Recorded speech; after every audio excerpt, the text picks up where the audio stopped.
দর্শক আসসালামু আলাইকুম। কনফিডেন্স ফিজিওথেরাপি ব্যথা নিরাময় চিকিৎসা কেন্দ্র থেকে আমি ডক্টর মোহাম্মদ মাসুম বিশা আপনাদেরকে স্বাগত জানাচ্ছি। দর্শক, আজকে আমরা কথা বলবো গেটে বাত বা ইউরিক অ্যাসিড নিয়ে। আমরা স্বাভাবিক তো প্রতিনিয়ত আমাদের প্র্যাকটিসে এই যে ইউরিক অ্যাসিডের যেই রোগগুলা সেটা অ্যাভেলেবেল পেয়ে থাকি। আজকে আমরা একটু কথা বলবো আসলে ইউরিক অ্যাসিড কি। ইউরিক অ্যাসিড হচ্ছে ব্লাডের এক ধরনের বর্জ্য পদার্থ, যে পদার্থটা স্বাভাবিক তো কিডনি ফাংশনের মাধ্যমে ইউরিনের মাধ্যমে শরীর থেকে বের হয়ে যায়। যখনই আপনার ইউরিনের মাধ্যমে ইউরিক অ্যাসিড বের হতে না পারবে, তখনই এটা বডিতে যখনই রাসায়নিকভাবে কার্যকারী ভূমিকা রাখে, জয়েন্টের ভিতরে ইনফ্লামেশন তৈরি করে এবং এক ধরনের প্রদাহ তৈরি করে, তখন সেটাকে আমরা বলি গেটে বাত বা ইউরিক অ্যাসিড। এই যদি ইউরিক অ্যাসিড স্বাভাবিক তো আমাদের ব্লাডের ভিতরে এক ধরনের পিউরিন নামে এক ধরনের পদার্থ থাকে, যেটা একটা জয়েন্টের চতুর্দিকে সুইচের মতো আর কি অ্যাটাক করতে পারে এবং জয়েন্টটাকে আস্তে ব্লক করে দিতে পারে, মুভমেন্টটা স্লো করতে পারে এবং আমরা দেখলে দেখবো যে চতুর্দিকে লাল হয়ে আছে, স্পর্শ করলে এক ধরনের পেইন হচ্ছে। এটাই স্বাভাবিক ইউরিক অ্যাসিড।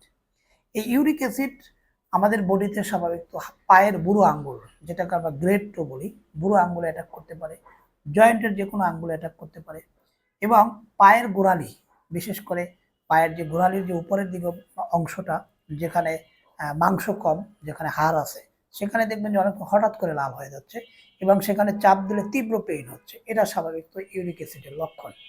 এই ইউরিক অ্যাসিডের সাথে সম্পৃক্ত বডির অনেক কিছু বিষয়, যেমন কার্ডিওভাস্কুলার সিস্টেম, হার্টের সাথে সম্পৃক্ত থাকতে পারে, কিডনির সাথে সম্পৃক্ত থাকতে পারে, নার্ভাস সিস্টেম, নিউরোলজিক্যালি সম্পৃক্ত থাকতে পারে এবং হাইপোথাইরয়েডিজম, যাদের থাইরয়েড আছে তাদের থাইরয়েডের আরও প্রবলেম হতে পারে এবং ডায়াবেটিক্সের সাথে সম্পৃক্ত থাকতে পারে। সুতরাং এই ইউরিক অ্যাসিডের সাথে বডির অসংখ্য মেকানিজম, প্রত্যেকটা সিস্টেমের সাথে মেটাবলিজমের সাথে সম্পৃক্ত থাকতে পারে। এর সাথে সম্পৃক্ত হয় এই ইউরিক অ্যাসিড আমাদের বডিতে বিভিন্ন প্রকার রোগের দানা বাঁধতে পারে। এখন আমরা আসি ইউরিক অ্যাসিড থেকে আসলে আমাদের মুক্তির উপায় কি হবে।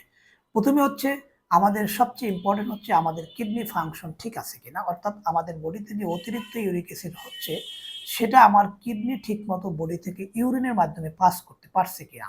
যদি না পারে সেক্ষেত্রে আমাদের ফাংশনাল কিডনির যে ফাংশন সেটাকে স্বাভাবিক তো ঠিক রাখার জন্য অবশ্যই কিডনি ডিজিজ যাতে না হয় সেদিকে আমাদের খেয়াল রাখতে হবে। এরপরে হতে পারে আমাদের প্রচুর পরিমাণে পানি পান করা। আমরা যখন ইউরিন পাস করব তখন স্বাভাবিক তো ইউরিনের মাধ্যমে এই জাতীয় বর্জ্য পদার্থ আমাদের দ্রুত বের হয়ে যেতে পারে।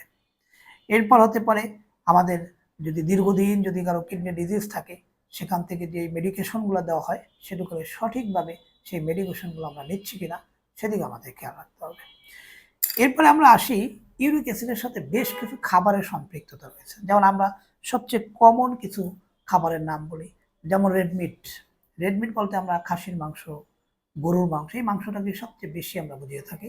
এই জাতীয় রেডমিট কারণে আপনার ইউরিক অ্যাসিডের আধিক্যটা আপনার অনেক অংশে বেড়ে যেতে পারে। এরপরে হতে পারে বেশ কিছু সামুদ্রিক মাছ, যেমন টোনা মাছ, স্যালমন ফিশ, এই জাতীয় মাছ যেগুলো সামুদ্রিক হয়েছে, এই মাছগুলোর, চিংড়ি মাছ, তারপরে হচ্ছে ঝিনুক, কাঁকড়া, এই জাতীয় খাবারের ভিতরে প্রচুর পরিমাণে পিউরিন থাকতে পারে। এই অতিরিক্ত পিউরিন একসময় আপনার তীব্র আকারে ইউরিক অ্যাসিডের ব্যথা সৃষ্টি করতে পারে। তো আমাদের স্বাভাবিক তো খাদ্য তালিকায় এই জাতীয় খাবারগুলোকে অ্যাভয়েড করতে হবে। এরপর সবজির ভিতরে হতে পারে, যেমন আমরা বলি যেমন পালং শাক, পুঁই শাক, এই জাতীয় খাবারকে আমরা অ্যাভয়েড করতে বলি। বীজ জাতীয় সবজি যেমন হতে পারে সিম, তারপর হতে পারে মটরশুঁটি, এগুলো তীব্র আকারে আমাদের ইউরিক অ্যাসিডে বা পিউরিনের মাত্রা বাড়াতে পারে। এবার অনেকেরই প্রশ্ন আছে তাহলে খাবো কি, এ বিষয়ে আমরা যদি একটু বলি। খাবার তালিকার ভিতরে আপনার যেটা থাকা দরকার সেটা হচ্ছে যেমন ব্রোকলি, এই জাতীয় সবজিতে আপনার কোনো ক্ষতি করবে না। আমরা স্বাভাবিক তো নর্মালি যে আলু জাতীয় যে সবজি খাই, পটেটো জাতীয় যে সবজি খাই, এগুলো আমরা নর্মালি খেতে পারি।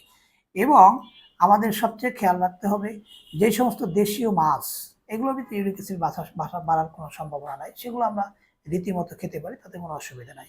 মিষ্টি কুমড়া, ব্রোকলি, এগুলো আপনি প্রচুর পরিমাণে খেতে পারবেন, তাতে কোনো সমস্যা নাই।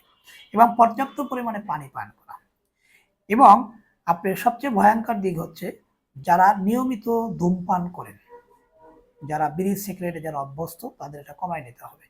এবং যারা তীব্র আকারে অ্যালকোহল, মদ পান করেন, তাতে প্রচুর পরিমাণে ইউরিক অ্যাসিড বেড়ে যাওয়ার সম্ভাবনা থাকে। তা আমাদের স্বাভাবিক তো আমরা যেটা বুঝি, ইউরিক অ্যাসিড থেকে যদি আপনাকে মুক্তি পেতে হয় সেক্ষেত্রে সঠিক খাদ্যাভ্যাস, নিয়মিত চেক আপ করা এবং মেডিকেশন যদি আপনি খেয়ে থাকেন সেগুলো কন্টিনিউ করা এবং ফিজিওথেরাপি চিকিৎসা। ফিজিওথেরাপি চিকিৎসা আমরা কেন বলবো? প্রথমে হচ্ছে যেই জয়েন্টটায় আপনার ইউরিক অ্যাসিড বাড়ে সেই জয়েন্টটা যখনই ইনফ্লাম হয়ে যায়, লাল হয়ে যায়, তীব্র পেইন হয়ে যায়, আপনি সাথে সাথে তো ইউরিক অ্যাসিড কমাতে পারছেন না।